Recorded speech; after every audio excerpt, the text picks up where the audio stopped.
Merci beaucoup. Donc, je suis Christine Pascal, je suis responsable de la recherche œnologique pour Vinvention et de la marque WQS. Et aujourd'hui, vu le thème de la journée, j'ai choisi dans notre portefeuille de solutions, j'ai choisi de vous parler de deux sujets qui sont très différents l'un de l'autre. On va parler de bouchons, on va parler de maturité, mais qui sont finalement révélateurs du chemin que l'on fait chez Vinvention pour accompagner nos clients pour choisir des bouchons, pour construire des vins qui ensuite vont être conservés en bouteille. Donc tout naturellement, on a commencé par s'intéresser à comment évoluer les vins en bouteille. Donc depuis 15 ans, on fait des programmes de recherche avec des académiques, on fait de la recherche plus appliquée sur le sujet. Et petit à petit, on est remonté dans la chaîne de vinification parce que la problématique vient du raisin également. Et quand on parle de profil, de maîtrise des profils, on parle également d'aromatique avec nos clients. Alors, je vais commencer par le premier thème, qui est celui des bouchons, qui est notre cœur de métier. On est fournisseur de solutions de bouchage. Et donc, aujourd'hui, on a une gamme de bouchons qui vont permettre aux utilisateurs de gérer l'évolution des profils aromatiques des vins. Alors, je vais me permettre de rappeler ce dont on a beaucoup parlé depuis ce matin. Le pool aromatique d'un vin, il vient du raisin, il vient de la vinification, il va évoluer au cours de la vinif, de l'élevage, mais également de la conservation en bouteille. Ce sont des concentrations d'arômes qui vont évoluer. Ce sont des arômes qui vont apparaître, d'autres qui vont disparaître et qui vont interagir entre eux et qui vont en fait donner des univers aromatiques différents en fonction des interactions entre ces arômes. Donc à la dégustation, on aura des univers, des profils de vins différents issus à la fois des concentrations et des interactions entre ces molécules. Vous allez me dire, mais pourquoi finalement les obturateurs viennent moduler ces profils aromatiques ? Eh bien, simplement parce qu'à travers l'obturateur, il y a de l'oxygène qui peut passer. On va avoir des perméabilités à l'oxygène qui vont finalement venir moduler ces concentrations aromatiques. La perméabilité à l'oxygène, on l'a définie maintenant il y a 15 ans, elle est liée à deux contributions. D'une part, l'oxygène qui est désorbé du bouchon lors de la mise en bouteille. C'est bien lorsqu'il y a une compression du bouchon que l'on met dans le goulot, qu'il y a une partie, il y a de l'oxygène à l'intérieur qui va arriver dans la bouteille. Et ensuite, de l'oxygène qui va passer à travers le bouchon, donc l'OTR, bien connu aujourd'hui sur le marché. C'est un terme qu'on utilise beaucoup.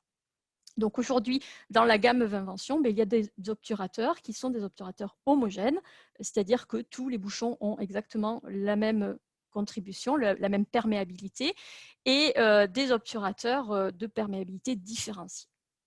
Donc je vais vous donner un exemple concret, à défaut de parler de molécules, je pense que c'est bien aussi d'illustrer. Alors j'ai choisi un vin hongrois pour vous faire voyager un petit peu, j'ai retenu que ça pouvait être un plus. Ce vin hongrois, il s'appelle Bâtonnage. C'est un chardonnay fait dans la plus pure tradition bourguignonne et que l'on a conservé sous 3 obturateurs, un Select Green 100, un 300 et un 500.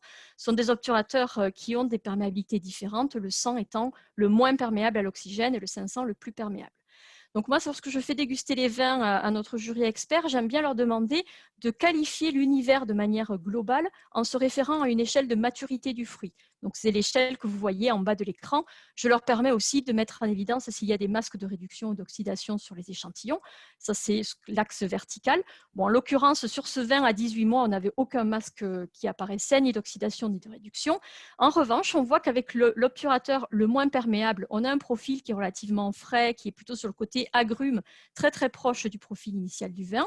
Et puis, à l'extrême opposé, avec le Select Green 500, plus d'oxygène est entré dans la bouteille et on a un profil qui a été qualifié d'un petit peu plus mûr, plus fruit jaune. Donc, vous voyez, la différence d'oxygène qui est entrée dans les bouteilles, elle n'est pas énorme, elle est de l'ordre de 2 mg par litre. Et malgré tout, vous avez une différence d'univers aromatique du vin qui a été décrite. Je voulais vous parler et partir complètement à l'opposé de la chaîne de vinification et je voulais vous parler d'outils à la décision. Alors Céline a parlé juste avant du Polyscan qui est à l'origine un outil qu'on a développé pour mesurer les polyphénols dans les mous et dans les vins. En fait, on s'est amusé, on a un petit peu détourné son utilisation et on s'est amusé à suivre des maturations de raisins avec cet outil. Et on s'est aperçu que l'outil nous permettait de repérer le moment de l'arrêt de chargement en sucre. Alors, pour rappel, l'arrêt de chargement en sucre, c'est un concept qui a été amené par Alain Deloire dans les années 2000-2010, depuis qui a été repris, qui a été validé d'un point de vue scientifique avec analyse d'arômes, etc. Et le concept dit que à partir d'une certaine date, la vigne n'envoie plus de sucre vers les baies de raisin. C'est-à-dire que la quantité de sucre par baie est relativement stable à partir de cette date. C'est ce qui est représenté ici en bas sur le graphe. Et à partir de là, on a des fenêtres aromatiques qui vont se mettre en place à un certain moment après cette date d'arrêt de chargement en sucre. Donc, on va passer par des côtés végétaux, des côtés agrumes, fruits blancs, fruits jaunes, etc. Et donc, à partir du moment où l'outil nous permet de repérer l'arrêt de chargement en sucre, c'est un outil que l'on utilise avec nos partenaires et nos clients pour indiquer des fenêtres de vendange, des fenêtres aromatiques pour obtenir un certain profil de vin. Donc voilà, ce sont deux exemples que l'on met en œuvre sur le terrain. L'intervention étant courte, je ne vais pas revenir en conclusion et vous les réexpliquer, mais notre objectif, c'est vraiment d'accompagner nos utilisateurs pour que leur vin soit prêt pour le moment de vérité, c'est celui de la dégustation par les consommateurs. Je vous remercie pour cette intervention. Merci Christine. Intervention qui évidemment est assez complète mais très courte.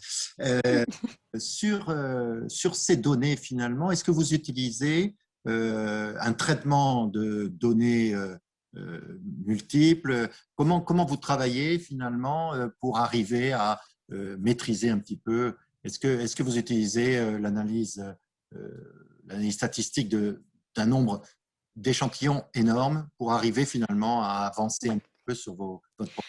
Alors ça, c'est vraiment ce que l'on veut fournir au travers de nos outils d'aide à la décision. Aujourd'hui, les outils d'aide à la décision que l'on met sur le marché sont connectés vers des bases de données. Et ces bases de données, on les constitue simplement parce que le traitement statistique des données permet d'apporter de la connaissance aux utilisateurs. Donc nous, notre métier aujourd'hui, c'est de traiter ces données et de renvoyer ces informations sur les outils d'aide à la décision. Donc pour vous prendre l'exemple du Polyscan, aujourd'hui, il y a à peu près 40 000 mesures dans la base de données que l'on traite tous les ans et on est en mesure de donner à nos utilisateurs des références, donc de dire tel cépage va avoir plutôt des indices dans cette gamme-là. Et ça permet aux utilisateurs de prendre des décisions très très rapidement et de prendre en main les outils aussi très rapidement sur le terrain. Donc la base de données, c'est clé. Très bien, merci beaucoup.